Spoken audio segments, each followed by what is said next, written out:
chegando, ele já chegou. Seu Zequinho Bandeiro, ele é mestre, ele é senhor.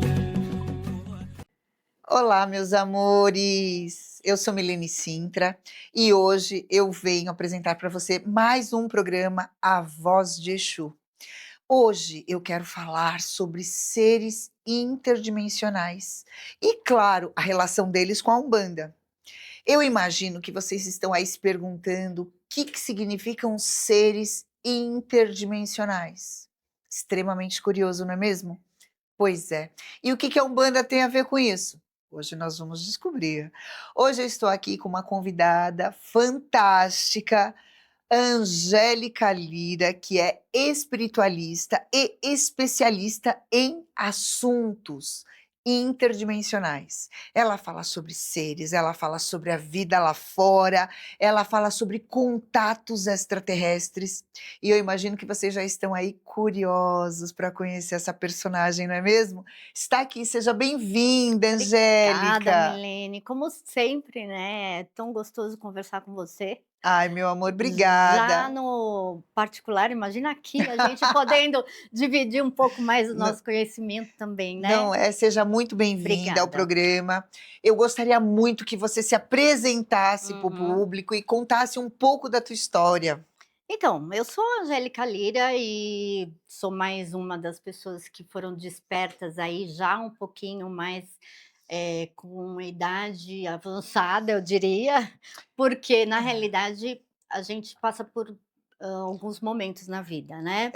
Olha, eu já vou te cortar. Já que nós passamos por momentos, me conta um pouco da tua história de vida, antes de chegar nesses momentos fantásticos. Ah, então, espero que sejam fantásticos, porque para mim foram, né? Mas o começo de tudo foi realmente na infância. Olha que interessante, né?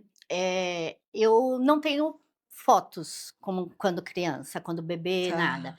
E na época que eu nasci, já tinha fotografia, já era inclusive muito mais usada a máquina fotográfica, né? Aham. Colorida, inclusive, do Sim. que na época que a minha irmã nasceu, que é mais velha.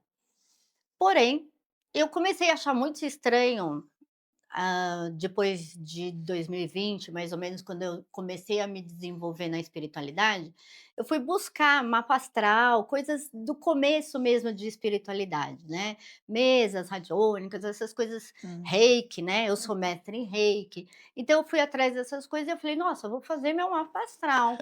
E mapa astral, o que a gente precisa? Saber a hora, Da o hora, o local local e a razão. e a razão Aham. de ter vindo para cá. Bem, eu peguei e na época, como eu fui casada 2 vezes, eu não tinha minha certidão de nascimento, né, que a gente acaba deixando para fazer um novo documento, que é a certidão de casamento, né. Tá. Então, o que é um grande erro, eu dou uma dica aqui, todo mundo, por favor, que casar, fique com a sua certidão de nascimento, porque senão você vai ter que ir no teu cartório e buscar lá Novamente. novamente, para descobrir o cartório que você foi registrada. Às vezes é complicado, outra cidade. Onde você foi Eu registrada? fui registrada no Butantã, Tá. e tudo meu foi na região, eu acabei nunca saindo dali. Certo. Mas eu voltei para pegar minha certidão de nascimento, falei: "Eu quero saber, fazer meu mapa astral, tal". Aí peguei minha certidão e olhei, eu falei assim pra moça: "Ai, tá errado, dá para chamar alguém do cartório?" Ela falou assim: "Dessa época aqui não dá não, moça, porque ninguém mais tá aqui, né". Que eu nasci em 69, precisava ser Tá. alguém, um escrivão da época. Falei: "Não, mas tá faltando E o que estava informação, faltando? não tem local nem hora de nascimento". Tá, tá. Aí eu perguntei pra ela: "Isso é comum?" Ela falou: "Nunca vi isso acontecer, é a primeira vez". Realmente estranho, você não conseguiu fazer seu mapa astral? Não, não. Eu chutei ali uma Hã. hora, eu falei assim: "Eu vou chutar", e o mais, interessante da história é que, durante toda a minha vida, eu perguntava para minha mãe onde eu tinha nascido, e esse local mudava frequentemente, A tua mãe mudava o discurso o quando você discurso. perguntava onde você nasceu? Ela Exato. sabia a hora, mudava também? Mudava também, Que não interessante. sabia. E eu perguntava de fotos, porque tinha muitas fotos da minha irmã, que é mais velha que eu. foto num carrinho, minha irmã no berço, tinha um monte de coisa. E eu só tinha foto a partir de 1 ano de idade, só. Aí eu me vi ali numa foto. E daí mas o interessante era a questão do nascimento mesmo, que eu falava: "Gente, eu quero muito saber". Fui atrás então da família, o grupo da família, né, o famoso grupo da família. Tá. Minha madrinha, que me batizou, eu perguntei para ela: "Tia, onde que eu nasci, né, que horas eu nasci?". "Ai, Anjinha", que eles me chamam de Anjinha. "Anjinha, você era tão bonitinha". E eu falava assim: "Gente, parece que ela não ouviu o que eu tô falando". Eu achava estranho a reação das pessoas, parecia que uma frase ficava em Você chegou a se perguntar se foi adotada? cheguei, mas eu sou a Hã, cara da minha mãe, a cara. Se você pegar uma foto da minha mãe, hã, eu sou ela. tá. Então eu falei assim: "Essa tá descartada", né. E e também por causa do sangue, né, do tipo sanguíneo e tal. Aí eu falei: "Tá descartado isso daí". Muito bem. Aí eu não sosseguei quanto a isso, porque eu queria fazer meu mapa astral, queria saber. Mas isso começou a ficar uma história muito, difícil para mim, Ficou por complexa, começou a ficar complicado. começou porque ninguém sabia e as pessoas que poderiam falar Não não falavam? falavam. Aí eu resolvi falar assim: "Vou embora, vou nessa, sem fazer meu mapa astral", e entrei na espiritualidade em 2019. Você disse que casou 2 vezes. Casei. E essa espiritualidade chega junto com alguma experiência do casamento? Não, foi como um apagão a partir de 7 anos. Assim, a minha espiritualidade depois, como eu trabalhei muito isso em hipnose, de fazer regressão, eu sou, formada em mestre em Reiki e tenho graduação em hipnose, tenho 16 especializações na universidade de hipnose. E nessa nós trabalhamos muito a regressão. E eu Tá. fiz várias vezes a regressão para tentar descobrir exatamente o que tinha ali no meu passado, né. Então a gente pode voltar para a questão gestacional, pode voltar uma época, uma data, e eu fiz vários exercícios, até que na realidade quando eu fui numa idade minha, que eu tinha 1 aninho de idade, a partir daquelas fotos que eu tinha, e que eu descobri que eu, na realidade, tinha sido contatada por seres de outro planeta, quando eu tinha 1 ano de idade. E o meu primeiro livro eu li com 4 anos de idade, eram Os Deuses Astronautas. Uhum.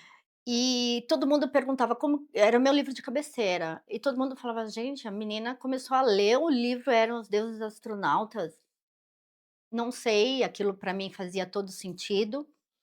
E eu era sempre muito à frente do meu tempo, muito, eh, eles falavam assim: "Ah, ela é inteligente", Tá. mas eu era estranha também. Estranha. É. Tá. Hum, Na tua família, o que o teu pai e a tua mãe faziam? meu pai, ele era mecânico de manutenção e minha mãe era do lar. Tá. E eu tenho uma irmã mais velha, que é professora, e eu era a irmãzinha, a criança chatinha, Estranha. revoltada, estranha. Estranha. Então, eu tinha reações muito engraçadas, porque hoje contando, eu provavelmente teria ido para o hospital na primeira vez que eu tinha feito isso. Quando alguém, fazia algo que eu não gostasse e alguém fazia algum questionamento ou fazia algo contrário ao que eu queria, eu saía correndo de uma distância muito grande, batia a cabeça na parede. Tá. E daí todo mundo saía correndo para ver, nada acontecia, não ficava nenhuma marquinha, nada. Tá. Mas aquilo era uma reação, assim, adversa que Era eu era falo, constante isso? constante, era só me Com quantos anos? desde os 2 aninhos de idade, assim, eu Tá. E quando isso acabou? com 7 anos, Tá. com 7 anos. E aí com 7 anos eu comecei a viver a vida de, assim, estudar, aquela coisa, pegar ônibus, eu pegava 2 ônibus para chegar na escola, era uma vida bem difícil que eu tive. no início da escolaridade e tudo mais. Mas naquela época também não tinha tanto Tanto perigo, risco, né? É. perigo, a gente pegava ônibus, eu com 7 anos, minha irmã com 9, pegava 2 horas de trânsito. Mas eu vivi uma vida que eu brinco, humana, né. Eu a partir dos 7 anos foi como se eu tivesse tido talvez um apagão daquelas memórias que depois em regressão eu tive acesso, e comecei a viver minha vida humana, Tá. normal. Então fui uma criança normal, e gostava muito de estudar, sempre. Assim, era uma questão de minha mesmo, particular, eu adorava tirar notas boas, então Você eu tinha facilidade para absorver muito, as informações, né? muito, muito, muito. Tá. Eu era, assim, medalhista em todas as escolas, que eu ia, na época a gente ganhava medalha se você era boa aluna, tal. Eu lembro que assim, logo que eu me casei, a primeira coisa que eu fiz foi olhar aquelas medalhas e falar: "Nossa, eu era inteligente", né.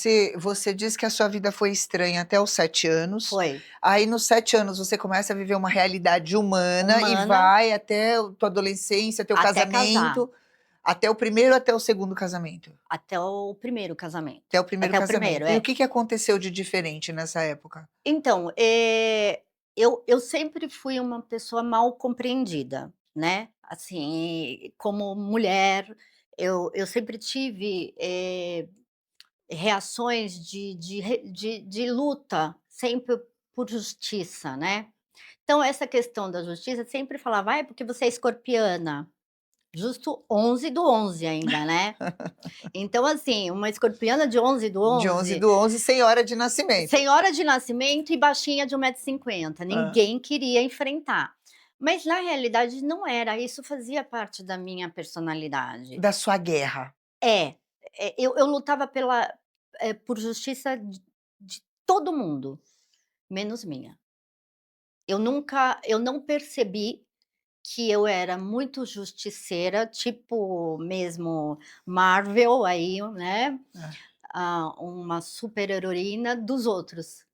Eu não lutava pelas minhas coisas. Quais eram as causas que você assumia? Causas de injustiça com mulheres, principalmente. Eu cheguei a muitas vezes bater em meninos na escola, porque esses meninos faziam que na época a gente não chamava de bullying, mas era bullying. Bullying. E então eu defendia minhas amigas. E eu, a pequenininha, saía chutando e brigando, minha mãe vivia na diretoria. Extremamente brava e folgada. Muito, muito Tá, brava. tá. E essa personalidade titânica que Hum. que eu me deram, e eu não foi muito boa não, porque quando me falaram assim: "Você é de titânio", eu comecei a perceber que eu não era cuidada, que eu cuidava. Eu falava assim: "Gente, eu não sou de titânio, eu também preciso, eu também tenho minhas dores". E aí, como humana, essas coisas começaram a vir, e as pessoas ficavam muito incomodadas comigo. Então, por exemplo, comecei a trabalhar, né, em empresas muito boas. Eu sempre trabalhei em empresas, multinacionais americanas. E por exemplo, eu entrava como secretária, vai.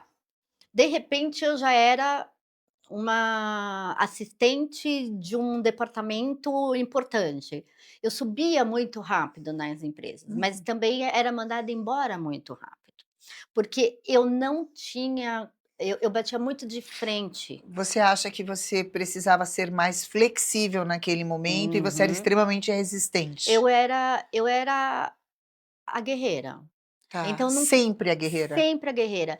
Então eu trabalhava na área de recursos humanos, e era a área que mais recebia problemas emocionais, pessoais, de todo mundo.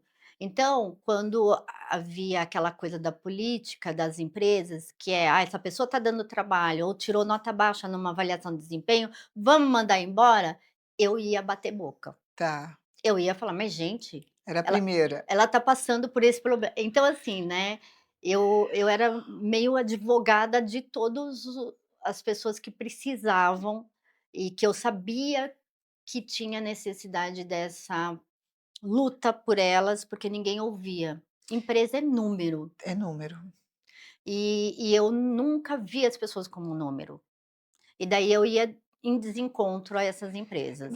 Você chegou a ter um choque de percepção de realidade? Porque era você lutando pelas pessoas que não lutavam por si mesmas, Uhum. mas que também não te enxergavam, Mm-mm. né. Se assim, se no final tudo aquilo que você fazia não teve o valor para permitir que você ficasse, Exato. então as pessoas também não via o que você Uhum. fazia. Não. E você chegou a ter um choque de realidade diante Uhum. disso? Não, eu não, na época era como uma cegueira minha de pessoal, Uma assim. cegueira necessária. Era uma cegueira necessária, porque tinha um lado egóico lá ainda, Sim, né, que era por exemplo, eu lutava por essas pessoas e as pessoas eram gratas. As pessoas tinham essa, eh, davam esse carinho, esse retorno, esse feedback para mim. tá. E aquilo para mim era muito legal. E era mais legal isso até do que eu ser mantida numa empresa. Era o reconhecimento que você Uhum, buscava. era o E reconhecimento. aí vem a espiritualidade? Como é que essa Ah, espiritualidade isso chega? demorou, Hã. demorou, porque quando eu me via que eu não me encaixava dentro das corporações, porque eu era assim, eu era um avião. Então, eu não tinha como, deixar de, resolver, então eu tinha metas.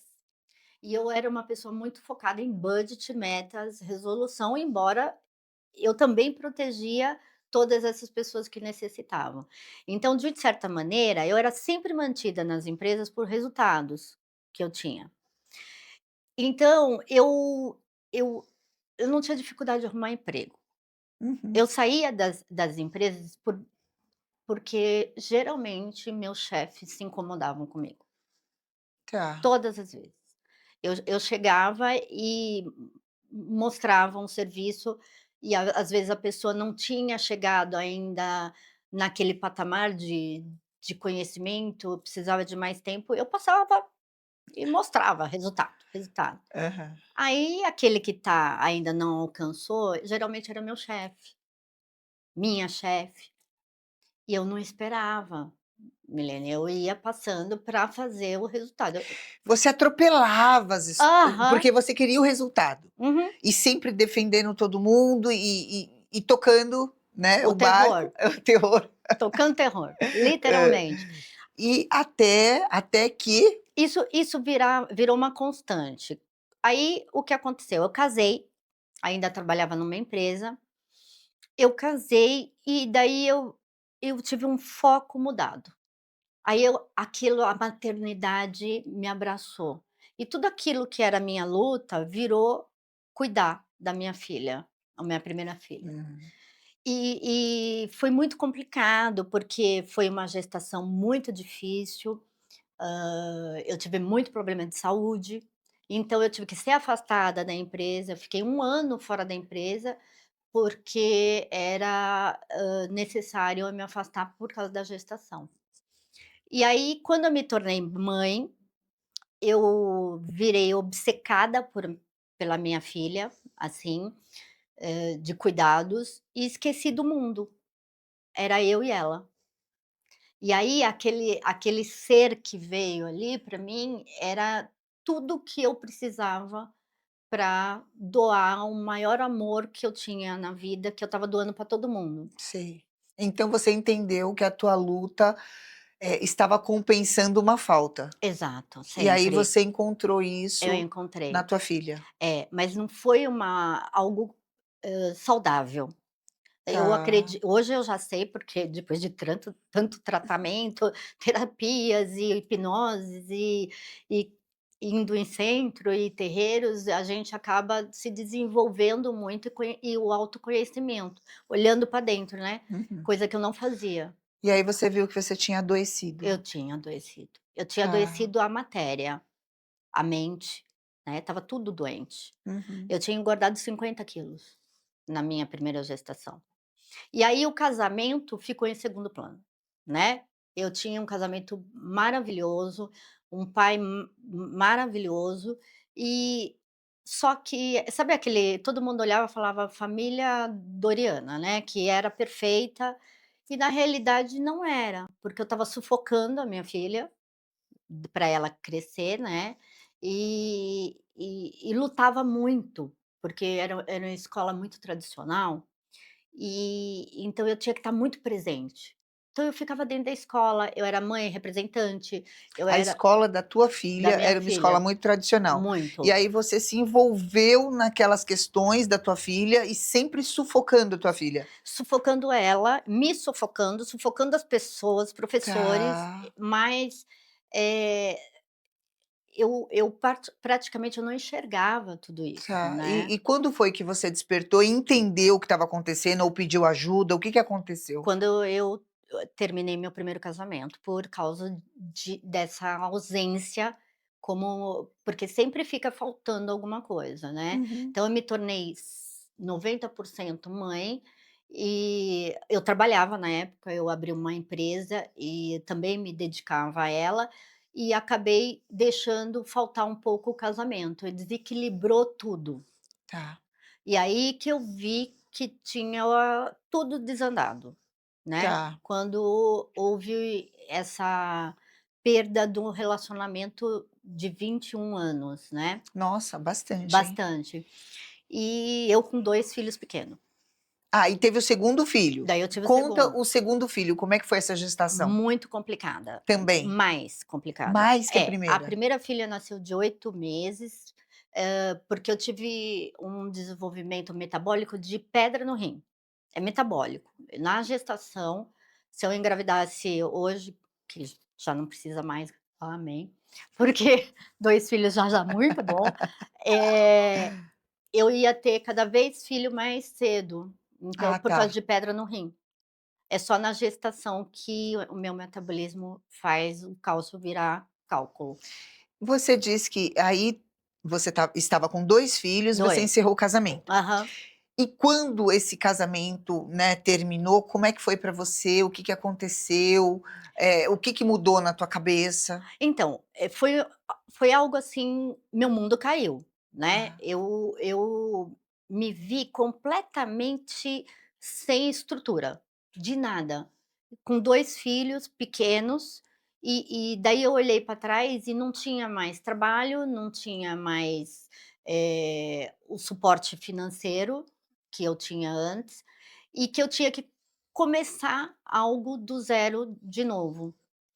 E na realidade eu não tinha saúde para isso. Eu estava, saindo de uma bariátrica de 50 quilos que eu perdi, aí no meu fi engravidei do meu segundo filho, aí ele nasceu de 7 meses, e ele saiu do hospital com 8 meses e eu fiquei internada mais 40 dias, depois que ele nasceu. Eu o não teu filho foi para casa e você foi, eu ficou? é.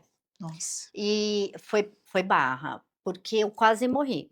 Eu tive uma pielonefrite bilateral, meus 2 rins falharam, e ali eu já estava, assim, mesmo já estavam me dando tchau ali, Você se né. viu em vários momentos da tua vida passando por circunstâncias que as pessoas entenderiam de tipo: "Acabou, Acabou, aqui acabou", só acabou. que não. Acabou, não. Não, Sim, não era um ponto final, era uma vírgula. E exato, todas essas vírgulas te traziam mais forte, mais forte, mais inteira. mais. E qual foi o teu olhar para tudo isso? Falando desse espiritual, você conseguia entender que tinha uma mão ali que te segurava? Não, Gente, olha que interessante.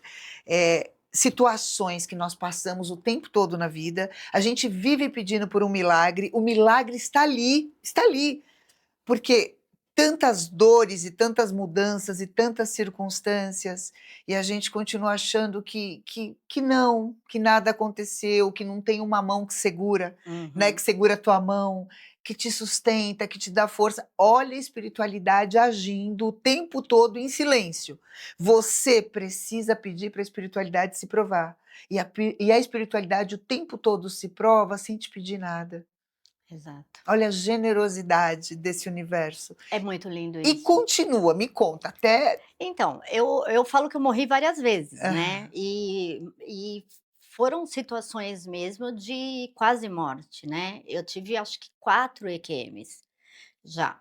E aí o que acontece, eu vou falar então, me separei e eu não me curada ainda, humana não curada, tá, que ainda estava doentinha, humana, eu casei de novo, em 6 meses. o que que nós, seres humanos, atraímos como relacionamento quando nós não estamos curados? O mesmo padrão. O mesmo padrão das guerras que você comprava? É, Olha isso, gente, eu presta atenção. repeti eu repeti todos os passos anteriores. E aí, o mais interessante de tudo foi quando este segundo casamento acabou. Mas antes disso, no meio dele, foi quando ocorreu uma reclusão, em 2019, que eu fui morar num sítio afastado de São Paulo. E eu não tinha muito o que fazer, eu tinha que cuidar dos meus 2 filhos que, por serem prematuros, eles vieram com algumas necessidades de imunidade, então os 2 não tinham imunidade para estar enfrentando a doença que estava vindo. E aí, nós praticamente ficamos reclusos nesse local. Você, seus filhos e seu marido. Isso. E dentro da tua relação, você tinha um relacionamento saudável? Não, Já era um relacionamento doentio, adoecido. O que você estava vivendo era equivalente a um abuso narcisista? completamente. Tá, Era a repetição do abuso narcisista que eu sofri.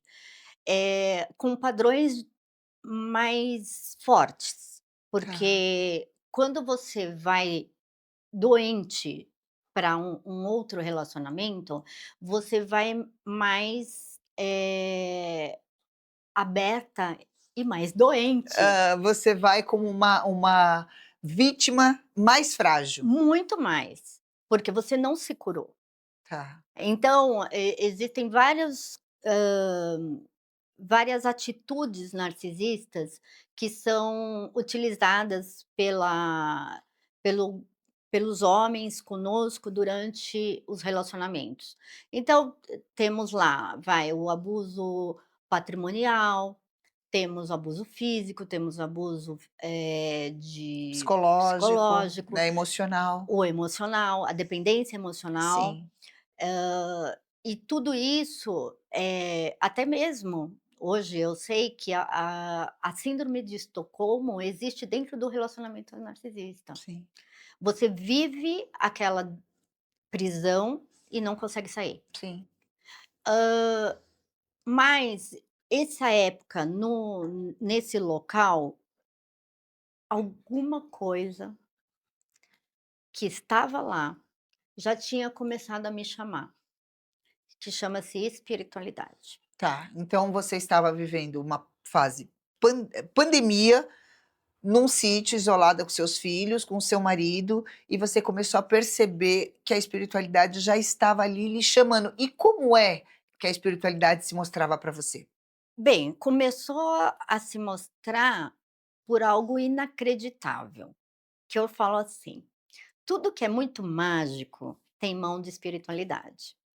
Tenta imaginar que eu, gostava muito de um lugar, porque minha irmã já morava lá, já tinha um sítio lá, e eu tinha muito sonho de ter um sítio lá, Hum, nesse local onde eu tenho. tá. Só que eu não tinha condições financeiras de ter. E eu eu com os 2 filhos ali, com doenças autoimunes, eu falei assim: "Nossa, morar na casa da minha irmã não dá", porque ela estava lá. E eu comecei a falar para todo mundo lá: "Ai, alguém tem um sítiozinho, tal?". Fui ver vários. Aí, de repente, aparece um construtor com uma casa para mim, falando assim: "Olha, eu posso construir essa casa para você". Eu falei assim: "Ai, mas eu não tenho condições financeiras de construir essa casa, é impossível". Ele falou assim: "Quanto você acha que é?". Daí eu falei: "Tanto". Ele falou assim: "Não, é um quarto disso". Aí, Milene, eu falei assim: "Ah, tá, então vamos construir". Milene, é inacreditável, porque nem minha irmã pagou isso lá na casa dela. O terreno meu é o único que ele tem 2 saídas e é de frente a uma floresta. É o melhor terreno que existe lá no condomínio. A casa ficou perfeita e tudo lá aconteceu muito rápido, então a grama crescia rápido, tudo. A casa, é impressão minha ou você está me dizendo que essa casa praticamente ficava numa esquina Obrigada. ou uma encruzilhada de frente para mata? Me conta. Exatamente uma encruzilhada, E aí exatamente tudo uma todo encruzilhada. o movimento, toda a energia desse terreno era diferenciado. É, para começar que ele foi dado para mim. Eu simplesmente era assim, era uma época que todo mundo estava perdendo cerca de 100.000 por dia em aplicações financeiras. Tá. E eu fiz uma loucura, eu falei assim: "Gente, eu não posso deixar a minha poupança no banco, porque o banco vai comer tudo, eu sei porque meu pai passou por isso, na época que pegaram todo o dinheiro e tal". Falei: "Eu não posso fazer isso, eu vou pegar, eu vou aplicar nessa casa". Milene, comprei o terreno muito barato. Quando construiu a casa era maior do que eu imaginava. O terreno era maior do que eu imaginava. E daí,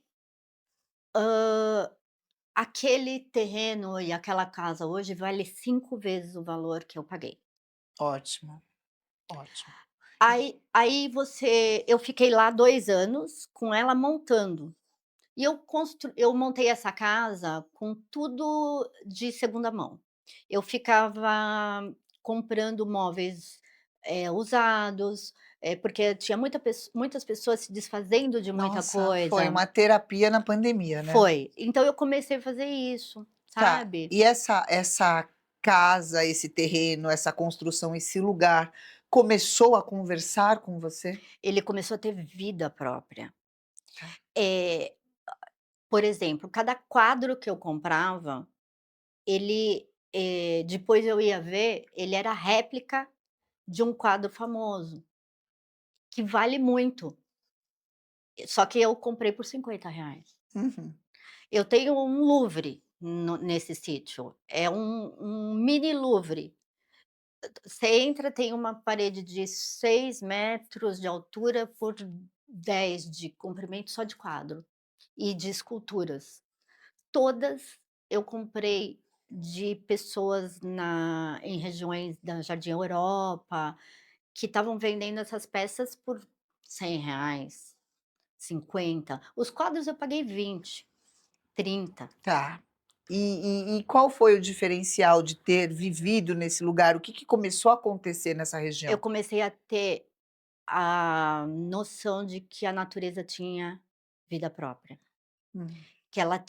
que eu pisava na terra, eu acordava de manhã e pisava no chão, e eu sentia a energia da terra.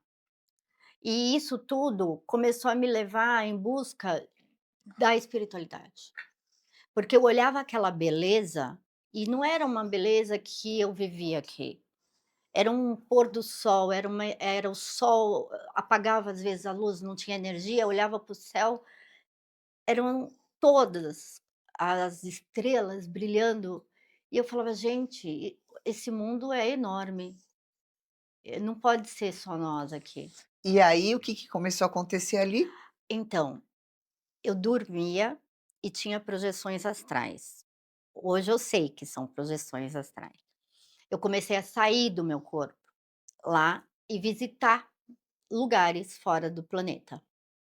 E a primeira coisa que aconteceu foi que isso acontecia porque eu fazia umas meditações, eu começava a ouvir áudios de meditação, até que eu comecei a fazer parte de egrégoras espiritualistas que eram pessoas que sabem muito disso, E começaram a me falar de mestres ascensos, e começaram a falar de egrégoras, de estelares, extraterrestres, e isso começou a fazer muito sentido para mim. E numa dessas vezes, dessa regressão que eu fiz em projeção astral, eu me vi lá com 1 ano onde eu estava. Eu estava dentro de uma nave. A casa da minha avó era a vizinha era uma pleiadiana. E aí mostrou tudo o que acontecia quando eu ficava na casa dela. Espera aí, vamos lá, explica para o nosso público o que que é uma pleiadiana. É um ser extradimensional que é uma raça, né, que tem, o propósito de, ajudar agora a humanidade a evoluir mais rápido.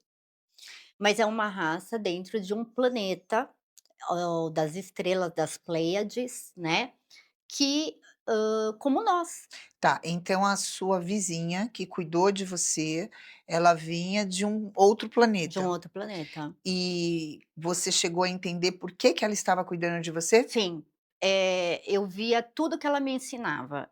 E uma das coisas que ela, era assim, ela tinha muitos quadros na casa dela, Como você na sua hoje. como eu na minha, mas os quadros dela eram muito diferentes. E daí a gente ninguém entendia, todo mundo achava que era assim, por ser católica, minha família e tal, achava assim: "Ai, parece que é Jesus mulher, né", eles falavam. E no Naquela época. naquela época. Ai, que E na e fantástico. na realidade eram seres loiros, Seres.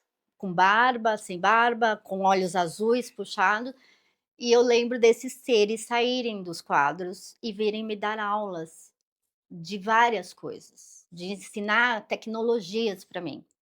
E Tá. uma delas foi o reiki. Que daí eu acordei um dia lá no sítio e tinha uma plantinha que eu amava muito morrendo. Hum. Eu peguei e comecei a fazer umas uns movimentos com a mão naquela plantinha, não sei te falar porque parecia que aquilo já era uma coisa minha mesmo, Tá. e no dia seguinte eu fui ver a planta. Tá, deixa eu explicar para o público, vamos lá, o que que é o reiki? O reiki é uma projeção energética feita com as mãos, né, as pessoas fazem cursos para poder se tornar reikianos, Isso. então abrem portais onde a energia do reiki flui através do campo energético da pessoa e a pessoa projeta em algum lugar, em uma pessoa, em um ambiente, pode ser em animais, podem ser em Uhum, plantas, então, imaginem sempre que a pessoa se torna um canal de luz para jorrar o reiki numa direção. E claro, essa energia é uma energia curativa. Existem, energias muito semelhantes, mas por planos diferentes, como o jorei, também, uhum, né. Tem exato. o reiki, tem o jorei, tem outras técnicas, e todas as técnicas o ser humano funciona como um grande canal receptor dessa energia e emanador dessa energia numa direção, num sentido e numa intenção. Quando ela diz que ela começou a emanar a energia do reiki para que a planta voltasse, isto é possível. Todos nós podemos, aprender essa Hum, técnica e nos tornar também reikianos, tá certo? exato.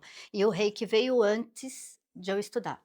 Perfeito. Porque quando eu não sabia que aquilo era reiki, mas me interessou muito um curso de reiki, né.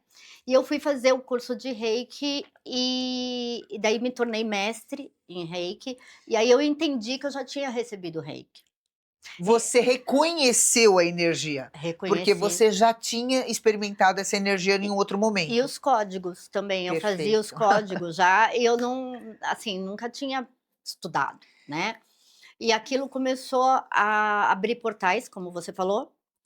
E lá começaram a aparecer as naves extraterrestres, né, os OVNIs que falam, né. Tá. Então aquele sítio meu, ele começou a ter uma projeção de vida e ser um portal energético. E depois que eu fui descobrir que lá tem muitos rituais xamânicos Sim. lá na estrada. Aquela É, região é fantástica. é Ibiúna, gente, Ibiúna é fantástico. E vários ETs em muros, né, sempre tem. Aham. E aí eu descobri que embaixo daquele caminho, é um caminho de cristais. Ibiúna, assim, como algumas cidades no Brasil, nós temos pontos que são conhecidos como pontos geodésicos. Uhum, Os pontos geodésicos são pontos de energia no planeta, né? O nosso planeta possui pontos grandiosos, que uhum. são 7 pontos no planeta, que são muito, muito, muito reconhecidos, né? Mas existem pequenos pontos também. E dizem que essa cidade, ela é um ponto geodésico porque a Exato, estrutura, né, subterrânea é uma estrutura de cristais, e isso. os cristais que criam conexão com seres interdimensionais. E aí, nesse momento, as naves Começaram espaciais começam a é, frequentar o a seu o meu céu. e assim, no começo eram pontos de luz, Tá, e daí até que aquilo começou a virar naves. E, por exemplo, então às vezes a gente estava, na piscina, e eu entendia que a piscina fazia uma conexão maior por causa da água. da água.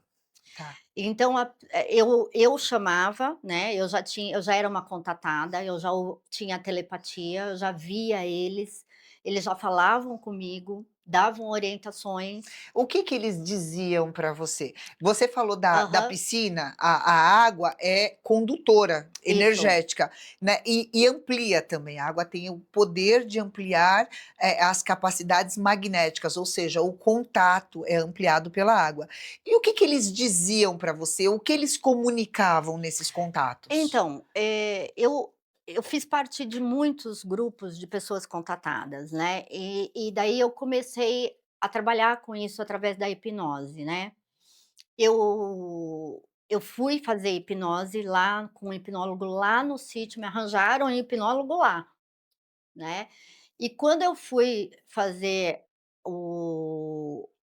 assim, a minha regressão, eu tive contato com os seres da minha linhagem na época, porque assim, a gente é reconhecido por uma familiaridade de seres de um planeta. E eu fui apresentada para os meus familiares venusianos. Tá. Então, eu tenho até desenhado eu aqui. Você, nesse momento, você entendeu que você foi reconhecida Uhum, por uma família estelar ou isso, planetária e, no teu caso, venusianos. venusianos. Qual seria a característica principal dos venusianos? Eles são de acolhimento, de amor sem nenhuma, questão de seleção. Eles são amor puro e eles trazem cura, muita cura Principalmente o processo de cura. emocional. Perfeito. A cura emocional, que tem a ver com as guerras que você travava lá Exato, atrás, né? é. Tá, e aí nesse momento, então, eles começam a contactar E daí eles começam a me limpar, porque eu estava sendo presa por, seres antagônicos, através do humano. Porque, o único jeito deles não deixarem eu trabalhar aqui era me tirando toda a visão desse mundo extradimensional e você interdimensional. acredita que você estava no avesso da capacidade dos teus antepassados? Sem dúvida. Por isso que você estava vivendo tudo que você viveu nos teus relacionamentos? Exato. E estava adoecida. É, Ali você se viu curada. isso.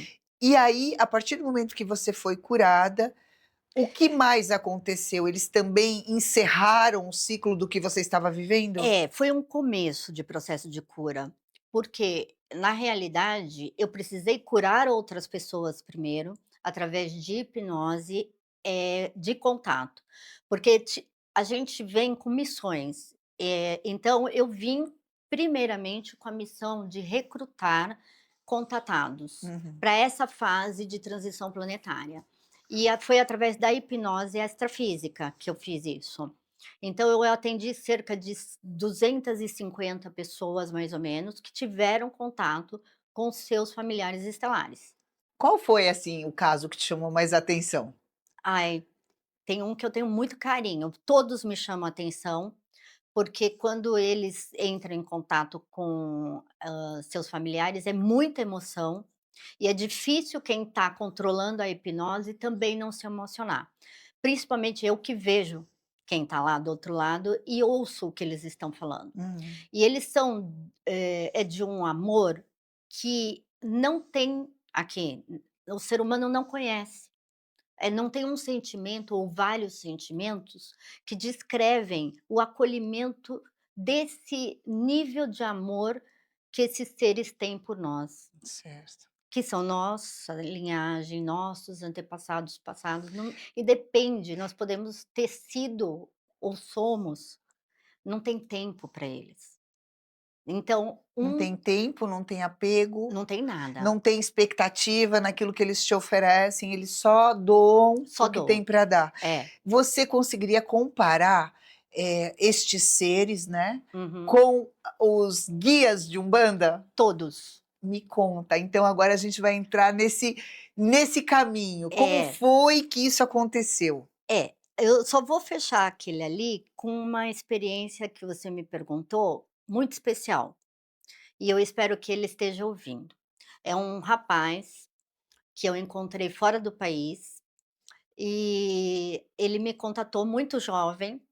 Ele é um ser, humano contatado por alguém muito especial, que está tomando conta da de toda a proteção de Gaia, e ele está encarnado aqui na Terra. E isso para mim foi algo surpreendente, Uhum. porque ele é um rapaz novo, mas de uma sabedoria indescritível, porque ele é a representação física de um ser estelar do comando intergaláctico. E qual seria a missão dele nesse plano e como é a realidade da vida dele, da existência dele? Ele está aprendendo ainda, ele está fazendo faculdades de místicas e que tem fora do país, e está se desenvolvendo, mas ele está se desenvolvendo muito rápido, ele é um contatado online que eu falo, é que nem eu se deixar eu tomando banho, eu fico ouvindo toda hora todos, né, ao mesmo tempo.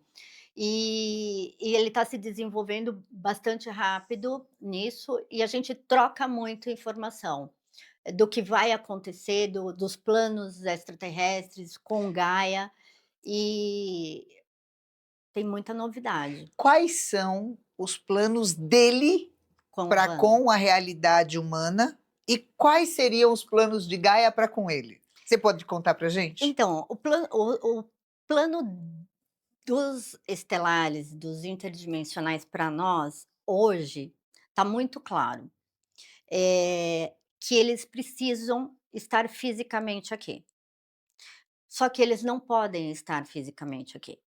Então, como que eles vão ajudar os humanos a evoluírem tão rapidamente a ponto de alcançar a evolução necessária para não destruir Gaia? Hum. Eles escolheram a Umbanda. Nossa, nossa, gente, a coisa ficou interessante. Então vamos lá. Eles não podem estar aqui, por quê? Porque eles têm uma composição diferente da nossa. Eles não têm matéria. Então, nós somos formados por átomos, por vários tipos de composições que eles já não têm mais.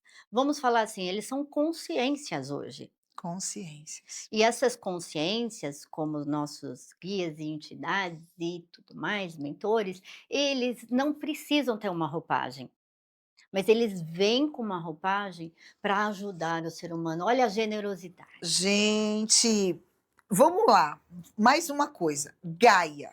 Uhum. Do que se trata Gaia? Gaia é a Terra se regenerando. É a Terra que precisa se evoluir com os humanos. Nossa, olha, gente, vocês entenderam. Gaia tem um plano para a evolução da Terra. Gaia está, como se diz, formando seus filhos, que são seus representantes humanos, para interagir dentro desse planeta. E claro, não existe uma manifestação de seres interdimensionais na Terra, porque é incompatível a nossa realidade humana, física, com a realidade deles, uma vez que eles se tornaram consciência. Bom, agora nós vamos destrinchar um pouco essa história dentro da Umbanda, mas nós não temos tempo no nosso programa hoje. Angélica, eu te convido para o próximo programa, você fica com a Claro, gente? sem dúvida. Meus amores, mais uma vez, muito obrigada pelo carinho de vocês, por acompanhar o nosso programa está cada vez mais interessante e eu aguardo vocês no próximo programa e, claro, como virou, né, o nosso chavão, mais uma vez, aguardem para que eu acenda a luz da sabedoria. Até a próxima. Ele vem chegando, ele já chegou. Seu Zé Quim Bandeiro, ele é mestre, ele é senhor.